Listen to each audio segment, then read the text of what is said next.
ఏ మీసాల పిల్ల నీ ముక్కు మీద కోపం కొంచెం తగ్గాలే పిల్ల. ఆడు మట్టి కొట్టుకుపోవడం ఈడు ఎట్లా కొట్టుకుపోవడం ఏంటో అంటే జనరల్గా లేడీస్ ఫీల్ అవుతారు ఇలా. ఏ మీసాల పిల్ల నా మొహం మీద ఎన్నిసార్లు డోరే వెయ్యాలా, హలో బాగా చలిగా ఉంది దుప్పటి కప్పండ్రా.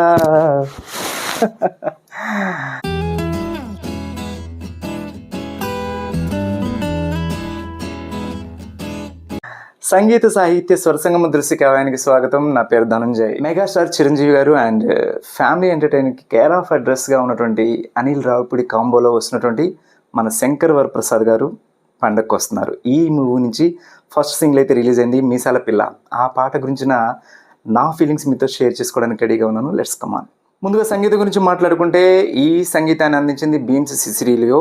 మెగాస్టార్తో పనిచేసేటువంటి ఒక అద్భుతమైన అవకాశాన్ని అందిపుచ్చుకొని దానికి తగినట్టుగా 100% ఎఫర్ట్స్ పెట్టి ఒక మంచి అవుట్పుట్ ఇచ్చాడు బీమ్స్. మెగాస్టార్ గ్రేస్కి తగిన మ్యూజిక్ కంపోజ్ చేసి పిల్లల నుంచి పెద్దల వరకు అందరూ హమ్ చేసుకునేలాగా ఈ పాటను కంపోజ్ చేశాడు. పాట స్టార్టింగ్లోనే గిటార్తో వచ్చేటువంటి బిట్ ఏదైతే ఉందో అది వినగానే మన మనసుకి పులకింత కలిగి ఒక రకమైన గిలిగింత అనిపించింది. నాకైతే మాత్రం చాలా హుషారుగా అనిపించింది. సాంగ్ మొత్తం ఒకే నడుకుతూ నడుస్తుంది. జింక్ చిక్ చిక్ చిక్ జింక్ చిక్ చిక్ చిక్ ఇదే నడుకుతూ నడుస్తుంది. సింప్లీ సూపర్బ్ అనమాట కంపోజిషన్ అయితే. 1 నిమిషం 25 సెకండ్ల నుంచి 2 నిమిషాల 7 సెకండ్ల వరకు వచ్చేటువంటి బిట్ వర్క్ ఏదైతే ఉందో అదైతే మాత్రం చాలా చాలా హాయిగా ఉంది. అక్కడ వయలిన్ యూజ్ చేశారు, అలాగే పియానో నోట్స్ కూడా మనకు వినిపిస్తాయి. అవి వింటున్నప్పుడు మనసుకి హాయిగా ఉంటుంది, అలాగే చెవులకి ఎంతో ఆహ్లాదంగా అనిపిస్తుంది అనమాట. ఒక చక్కని బిట్ వర్క్ చేశారు. గోదావరి గట్టు మీద రామశిలకు పాట ఎంత బాగా అందరికీ నచ్చేసిందో ఈ పాట కూడా పిల్లల నుంచి పెద్దల వరకు అంతే బాగా నచ్చేస్తుంది. అందరూ కూడా ఈ మ్యూజిక్ని బాగా ఎంజాయ్ చేస్తారు. ఇక సాహిత్యం గురించి మాట్లాడుకుంటే ఈ సాహిత్యాన్ని అందించింది భాస్కర్ భట్ల. అంటే కాన్సెప్ట్ ఏంటంటే భార్యాభర్తలు ఇద్దరూ విడిపోయారు, చాలా కాలం తర్వాత ఏదో ఒక సందర్భంలో కలుసుకున్నారు. మళ్ళీ తన భార్యతో కలిసి ఉండాలనే కోరిక కలిగింది. ఆ అమ్మాయికి అయితే మాత్రం ఆ పాత జ్ఞాపకాలు, ఆ చేదు అనుభవాలు ఇంకా మర్చిపోలేదు. ఇతను రాజీ పడదామంటాడు, తనేమో ససేమిరా అంటుంది. మళ్ళీ నరకంలోకి దూకాల. స్టార్టింగ్ పల్లవిలో ఏముందో చూద్దాం. ఏ మీసాల పిల్ల నీ ముక్కు మీద కోపం కొంచెం తగ్గాలే పిల్ల. ఫస్ట్ ప్రోమో చూసినప్పుడు నేను అనుకున్నానంటే మీసాల పిల్ల ఏంటంటే బహుశా వాళ్ళ ఇంటి పేరు మీసాల అని అనిపించింది. కానీ తర్వాత మీసాల అంటే పొగరుబోతు తనం ఉన్నటువంటి ఆడపిల్లల్ని మీసాల పిల్ల అని పిలుస్తారు మా ఊళ్ళో అని చెప్పి దానికి ఎక్స్ప్లెనేషన్ ఇవ్వడంతో ఓకే ఈ అమ్మాయి పొగరుగా ఉంటుంది అన్నట్టుగా మనం అర్థం చేసుకోవాలి. ఏదైనా తన ముక్కు మీద ఉన్నటువంటి కోపం కొంచెం తగ్గించుకుంటే బాగుంటుంది అన్నట్టుగా ఇతను చెప్తున్నాడు. ఆ క్యారెక్టర్ పరంగా చూసుకుంటే ముక్కు మీద కోపం ఎక్కువ హీరోయిన్ కానీ మనకు అర్థమవుతుంది. ఓకే, తర్వాత ఏం చెప్తున్నాడంటే పొద్దున్న లేచిన దగ్గర నుంచి డైలీ యుద్ధాలా అంటే ఇక పొద్దున్న లేవడమే ఇక వాళ్ళిద్దరూ యుద్ధం చేసుకుంటారు మాటలతో.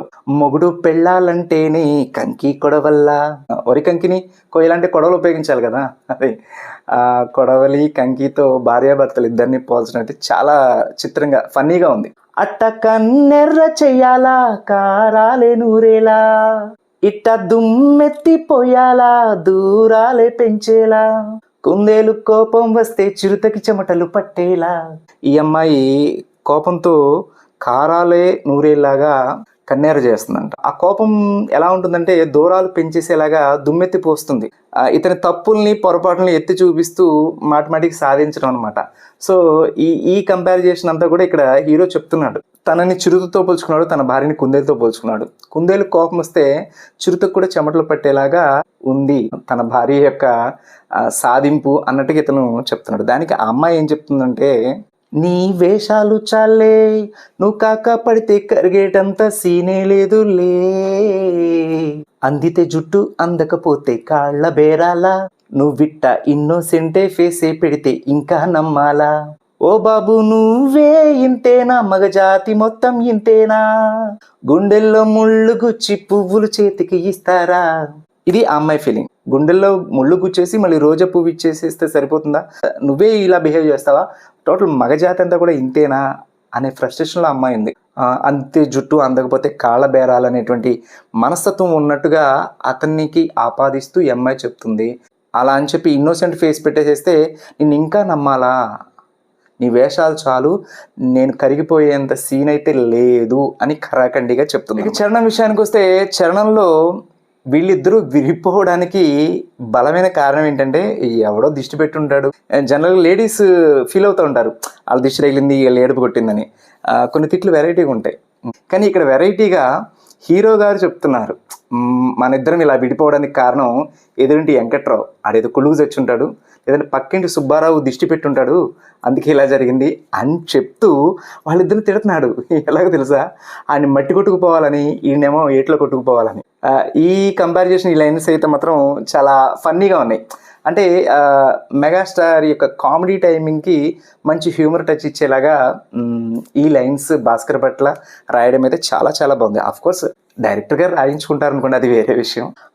ఎదురింటి వెంకట్రావు కుళ్ళుకు చచ్చుంటాడు, పక్కింటి సుబ్బారావు దిష్టెట్టుంటాడు, ఈడు మట్టే కొట్టుకుపోను, వాడు ఎట్లో కొట్టుకుపోను.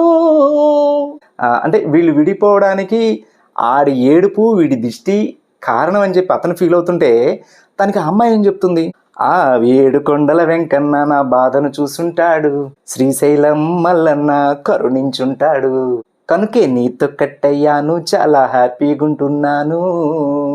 బాధలు అనుభవిస్తే ఆ వెంకన్న స్వామి చూసి, అలాగే శ్రీశైలం మల్లన్న కూడా కరుణించి తినని అతనితో కట్ చేసినట్టుగా ఆమె ఫీల్ అవుతుంది.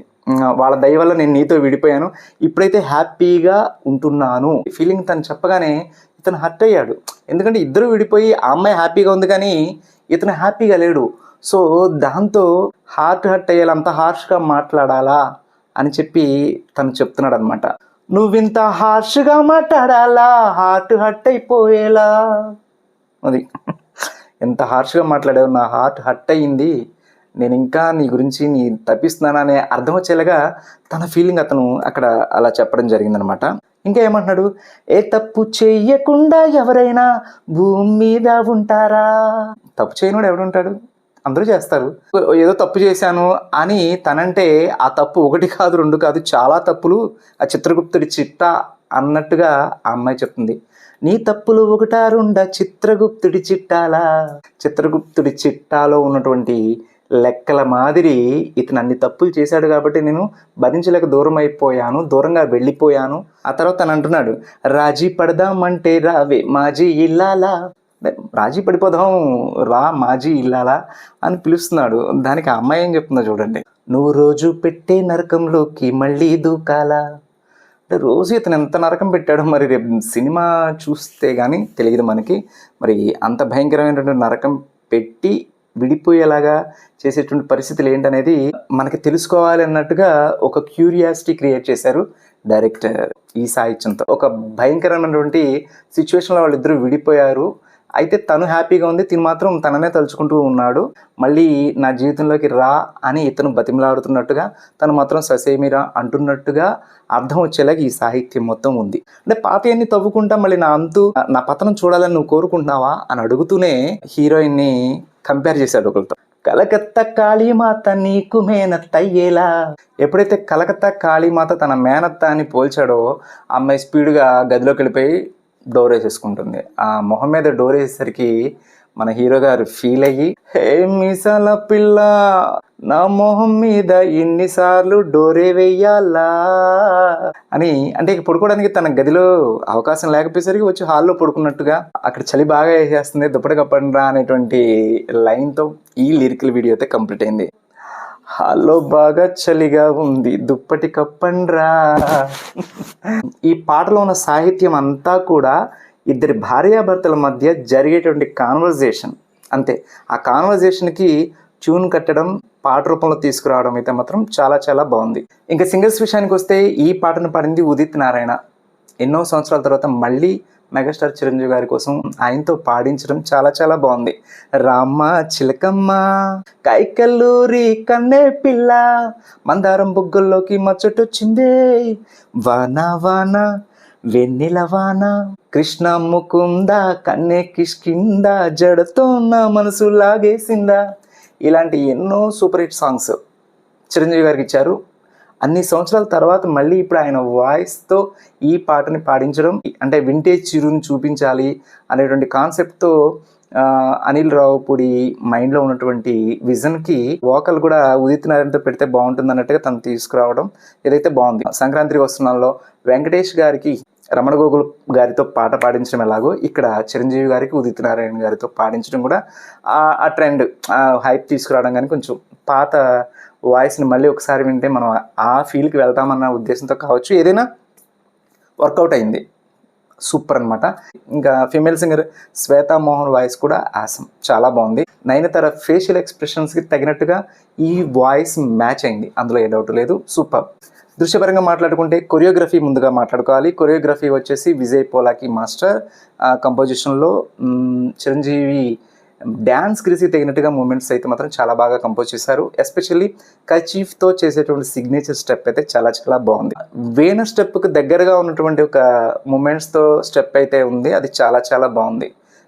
అందులో చిరు గారి గ్రేస్ అంతా కూడా కనిపిస్తుంది అనమాట. చిరంజీవిలో ఉన్నటువంటి చిలిపిదనం, అమాయకత్వం, వెటకారపు ఎక్స్ప్రెషన్స్ ఇవన్నీ కూడా బాగా ఉపయోగించి పిక్చరైజ్ చేశారు. అలాగే నయనతార విషయానికి వస్తే నడకలో పొగరు, చూపులో రోషం, పౌరుషం ఇవన్నీ కూడా బాగా పిక్చరైజ్ చేశారు. నేనే రైటు నువ్వు రాంగ్ అని చిరంజీవి నయనతార ఒకరికొకరు పోటీ పడి వాళ్ళ ఎక్స్ప్రెషన్స్తో ఆ డ్యాన్స్ గ్రేస్తో ఈ పాటకి చక్కని అందాన్ని తీసుకొచ్చారు. పూర్తి పాట మనం రేపు థియేటర్లో చూస్తాం, ఖచ్చితంగా మనం ఎంజాయ్ చేస్తాం. టోటల్గా దృశ్యపరంగా కూడా అనిల్ రావుపూడి బాగా పిక్చరైజ్ చేశారు. చిరంజీవి నయనతార ఆల్రెడీ ఇంతకుముందు 2 సినిమాల్లో కలిసి నటించిన వీళ్ళిద్దరి మధ్య ఒక పాట వచ్చే సందర్భం అయితే రాలేదు, అది ఈ మూవీలో మనకి తీరుతుంది. ఈ పాట గురించి నా ఫీలింగ్స్ మీతో షేర్ చేసుకున్నందుకు చాలా హ్యాపీగా ఫీల్ అవుతూ మళ్ళీ మరొక పాటతో మరొకసారి కలుసుకుందాం. అప్పటి వరకు సర్వేజన సుఖినో భవంతు. జై హింద్.